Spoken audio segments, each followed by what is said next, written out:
Hello, hello, hello. Welcome to episode 1 of the PhD Life Coach. I am so excited to be here. My dog Marley is by my side. I'm hoping he will lie still and quiet, and I am ready to go. I'm Dr. Vicky Burns, and I started the PhD Life Coach because during my 26 years in academia, from undergrad to full professor, I saw so many people struggling. I want you to think about the last time you asked a colleague or someone in your PhD program how they were. My bet is they said some version of, yeah, busy, good, but busy, or ugh, drowning. Think about the last time you were asked that. What did you say? I bet you said busy. I used to have a PhD student who I adored, and when I asked him how it was going, he'd always reply, "It's going," with a little grin and with his eyebrows. Whoever I talk to is the same, whether it's a new PhD student or a member of senior management. We don't have time to do all the things that we want to do. We feel like we're not doing things well enough. We worry that other people don't think highly enough of our work. We're tired, overwhelmed, and often just getting by instead of loving this academic career. I bet you feel like that too. Because that's the weird thing, right? We're all living our past selves' dreams. However long you've been in academia, you once dreamt of being where you are now. You worked so hard to get onto your PhD program, and now you're struggling to get going on the work. You pushed to get a teaching position, and now you dread trying to balance lecturing and administration with your research. You exhausted yourself to get the big promotion and take on a management role, and now you worry that everyone hates you and your decisions. Or maybe that was just me. I doubt it.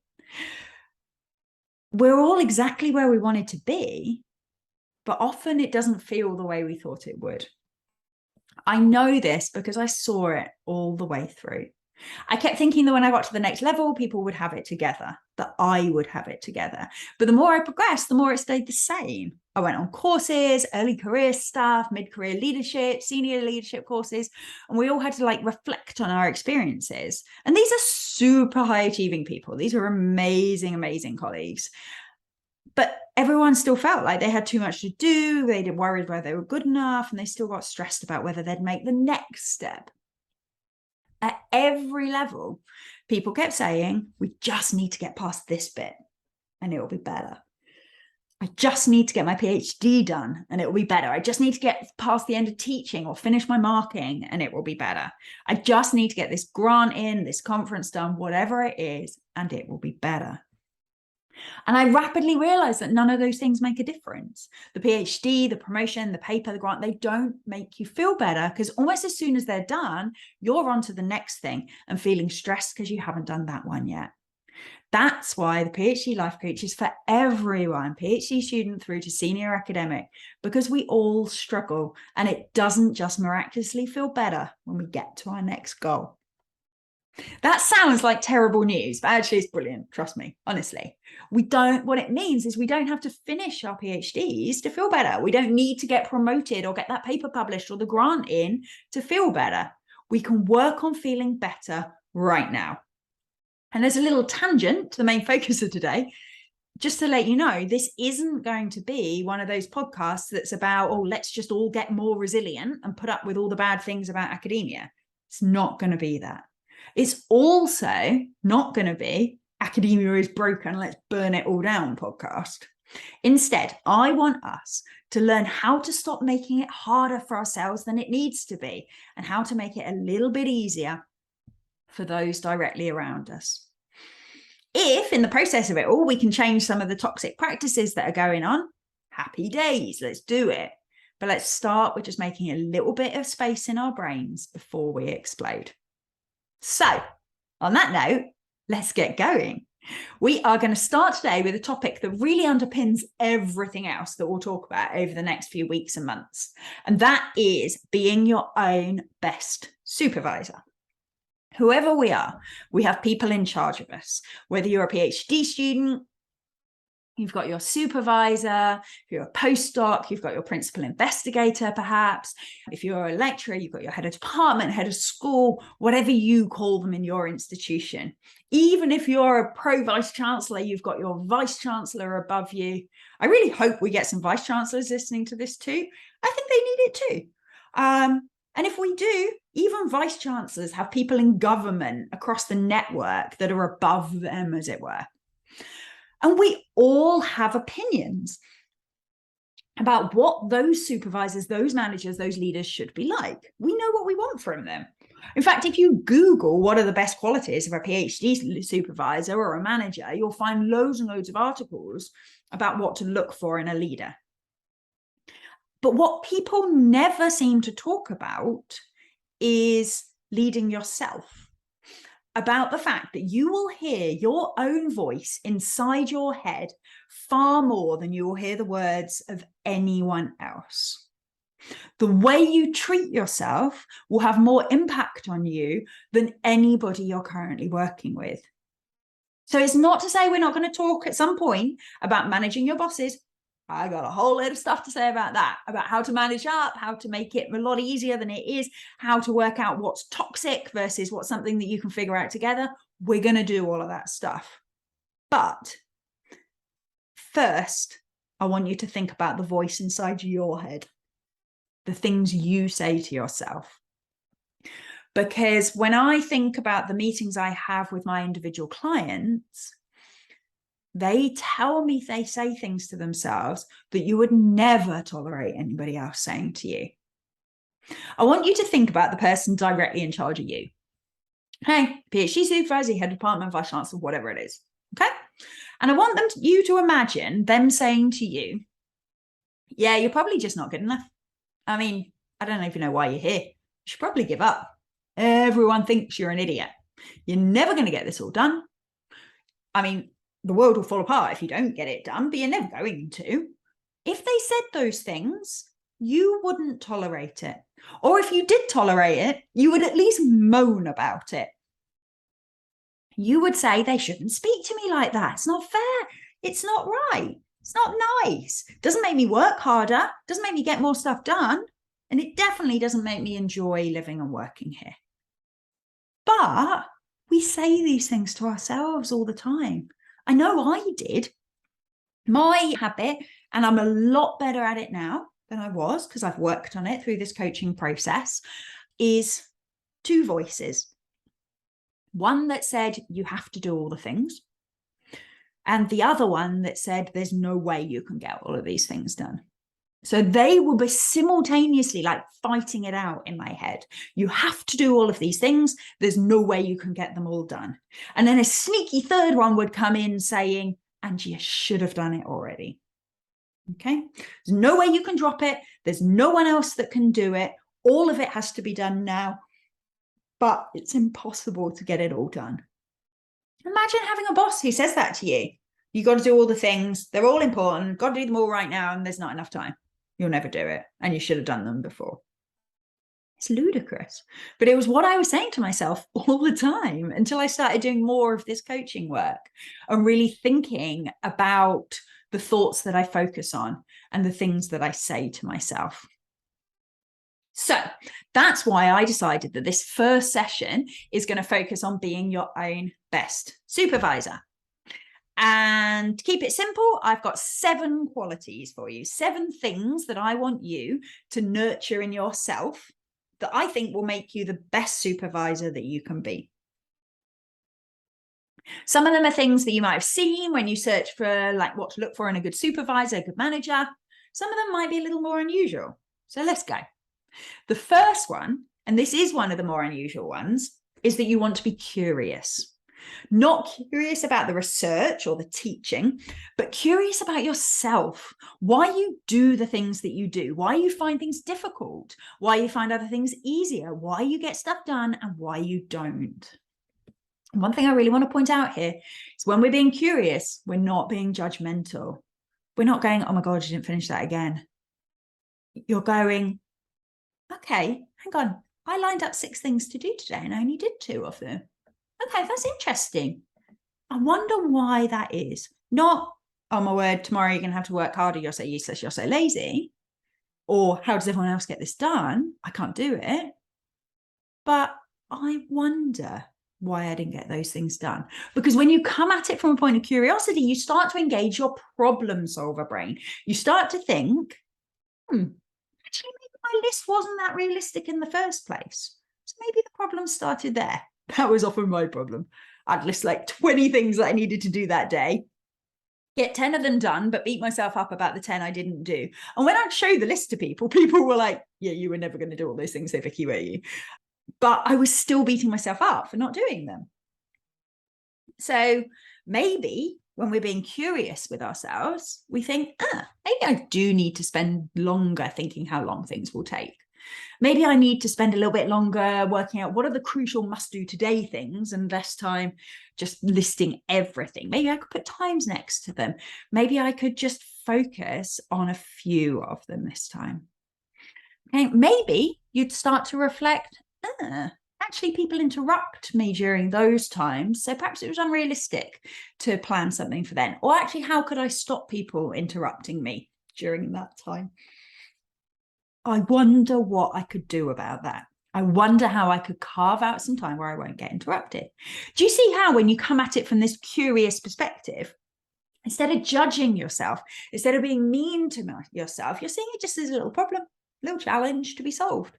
And you're much more likely to just experiment the next day and go, okay, well, maybe if it went like that yesterday, maybe I'll try it like this today. Let's see how that goes. So, number one quality, curious. Number two, and this is one that you're more likely to see if you search for some of the best qualities of a leader or a manager or being a supervisor, and that's being encouraging, having faith in you. So often people, they find something difficult, they don't know something, and they make that mean that they've really failed, that they shouldn't be here, that this isn't right for them, they're not good enough, all of those sorts of things. And again, those things don't motivate you to work hard. Or if it does, it doesn't motivate you from a good place. It kind of motivates you from a sort of a desperate place of, okay, I'll just work a bit harder. I'll give up sleeping. I'll give up weekends. I'll just go a bit more. Where what we really want is somebody to say, it's okay. You're doing really well. This is good. I think you can do this next thing. Let's crack on. Come on, you can do it. Or you've done really well today. Let's have a break and then we can come back to it. We want people around us who are encouraging. We want people to spot us when we're at our lowest and have faith in the fact that we can keep going, that we can get where we want to be. But why can't we be that voice for ourselves? Why can't we have that faith in ourselves that encourages us when we find it difficult, just reassures us and pootles on a little bit, or encourages us to have a rest? So number two is encouraging. Number three, and it connects to that massively, is being compassionate. Now, just to point out, this isn't being a complete pushover. This doesn't mean just going, oh, well, I'll lay in bed all day and scroll on social media. It's not that. It's not about being a total softie on yourself. It's about having compassion for yourself, saying, actually, this is hard. Getting your PhD is hard. Getting your professorship's hard. All of these things, they take a lot of work. They're tough going. That's why everyone doesn't do them. And some days I'm going to work better than others, and some days it's going to be a struggle, and that's okay. Because I've got a human brain and a human body. And that means I can't do everything. And that's okay. And it's true of everyone. No one can do everything. That's a compassionate voice.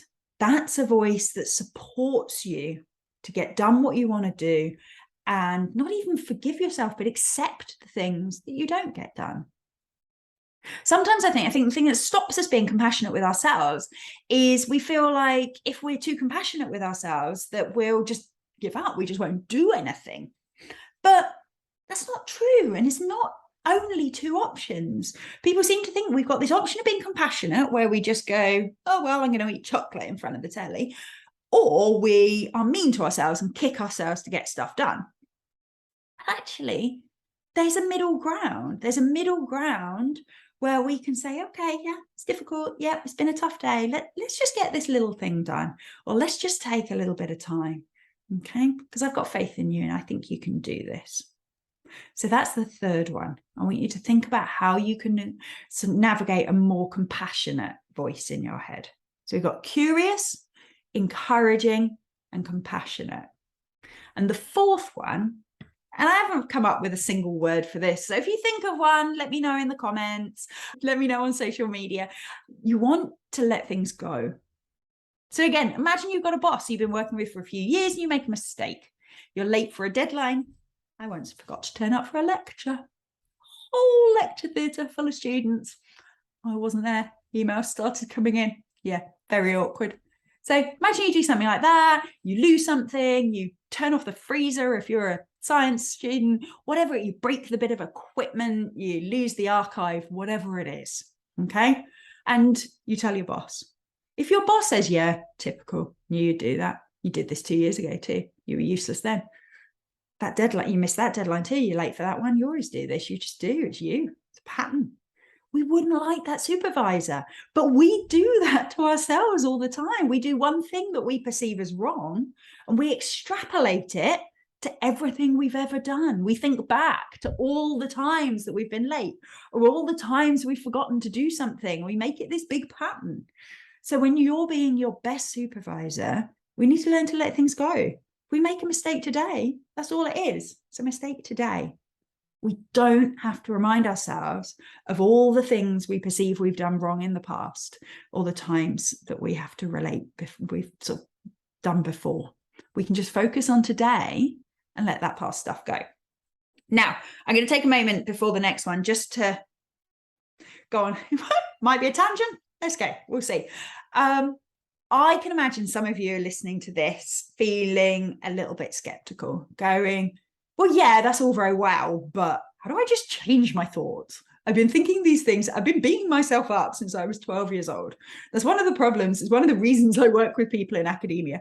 High achieving people have generally been mean to themselves since they were at school, one way or another.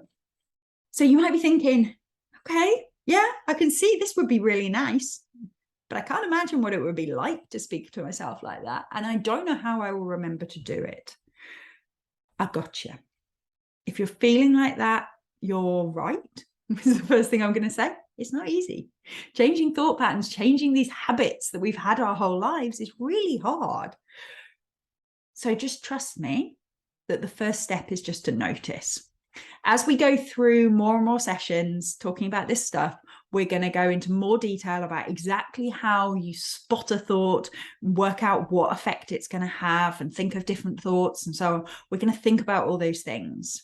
But at the moment, just try and get in the habit of noticing when you do these things, noticing when you're not being compassionate, when you don't let it go, all of these things. Just notice and be kind to yourself. That's part of the compassion too. Don't start beating yourself up for beating yourself up, because that's a whole other spiral that we can do without. Okay? Just notice and go, oh, yeah, probably better I don't speak to myself like that. I'm going to be kinder to myself than that. Okay? So let's move on. Fifth one, kind of connected to that, kind of connected to the tangent. So maybe it wasn't as much of a tangent after all. But that is choose your thoughts carefully. Okay, all sorts of thoughts fly into our heads all the time. We don't have to listen to them. Again, that's going to be a massive focus of this podcast, is thinking about how just because our brain has offered us a thought, we don't have to spend loads of time on it. Okay, I want you to think about what names you call yourself. Okay, I had a habit. I'm a lot better at it now through this coaching, but I had a habit of calling myself useless. I still do it to some extent. It's something my partner calls me up on. He notices when I do it. I know I'm not useless. I'm objectively not useless. I've been really successful, if I do say so myself. I have been. But the words, oh my God, you're so useless, run through my head in the past multiple times an hour, literally. Probably every 3 or 4 minutes that would run through my head. Now, a couple of times a day, maybe. So I have a tendency to leave things lying around and then not remember where my keys are and stuff like that. And my immediate thought is, oh my gosh, you're so useless. You've lost your keys again. Okay, I call myself useless far more than I want to. We need to start identifying those names and then not letting us do it. I've made so much progress on this. I still hear it pop into my head, but I don't believe it anymore. I don't take it seriously and I don't spend time dwelling on it. I sort of find myself going, okay, but I can find my keys. It's fine. It's all good. And it's so much less painful. So you think about what the word is for you. Some people, they call themselves stupid. Other people, they call themselves lazy. Notice how many times you call yourself these things. Notice which is the one for you, which is the one that you want to work on. Okay. And at this point, I'm not even asking you to stop. It's asking you to notice. Okay. Sometimes one of my old coaches used to say, if you're banging your head against a brick wall, the first thing you have to do is just notice that you're banging. Because then you can start to stop regardless just by noticing. Okay, we're just going to tone it down a bit. The sixth one is about being resourceful. So people often talk about what they want from a new boss, a new supervisor, a new manager. They want someone who's connected, someone who's influential, who can help them get stuff done, who can notice what development needs they have, connect you to people and things that might help, all of that stuff. I was recently talking to a client about wanting this from her supervisor. And those are amazing qualities in a supervisor, but it can be an amazing quality in yourself too. So when you've been curious and you've been compassionate, the next step is, okay, how can I be resourceful? Okay, so I'm finding this thing difficult. That's fine. What can I do about it? Who is there out there that can help me? Who could I ask for advice, or where can I get more training, or who could give me support with this? Who might have done this before? What can I read? Are there any episodes on the PhD life coach about this? Is there other people I can speak to that could help? So being resourceful. For example, one of the things I spotted, so I was at an amazing university where there were so many resources for students and staff, wellbeing services, training services, online resources, all sorts. And people just didn't know they existed. It was all the way through my PhD up to senior professors who had access to this incredible leadership training. And often people didn't know it was there, or they didn't think they had time to go and access it, or they didn't prioritize going through it. So when you're being your own best supervisor, be that resourceful person. Stop and think, okay, what advice would I give someone if this was them? Often we're better at giving advice to other people than we are to ourselves. If a student or client came to us, a colleague came to us and said, oh, I'm struggling with this, where would you figure out to send them? See if you can do that to yourself. You can be resourceful for yourself. The seventh quality I want you to have is about direction, having direction. We all want supervisors, managers, bosses that are clear about where we're going, what the big picture is, what the next steps might be. Okay, both of those things are important. The big picture, where are we trying to get to, but also the specifics of what specifically do I need to do next. What's your big picture? Are you clear about where you're going? Often people are good at one, but not the other. They're good at what the next 4 steps are, but not what the big picture is of where we're heading to. Others have got that big picture there, but no idea how they're getting there. And if you're not clear on those specific next steps and on the big picture, it's really hard to keep working hard. It's hard to keep doing stuff if you're not sure of the direction that you're going. So the seventh quality I want you to nurture in yourself is having direction. And again, we're going to have some sessions about how to work all these things out, how to work out what your big picture is, how to establish the next steps. So we had curious, we had encouraging, compassionate, letting it go. Still need to think of a better word for that, but go with it. Choosing your words, being resourceful, and setting the direction. Those are the 7 things that I think we all need from our supervisors and managers, but much more importantly, that we all need when we're supervising ourselves. The voice in your head you will hear more than any other. So make sure it's the best one it can be.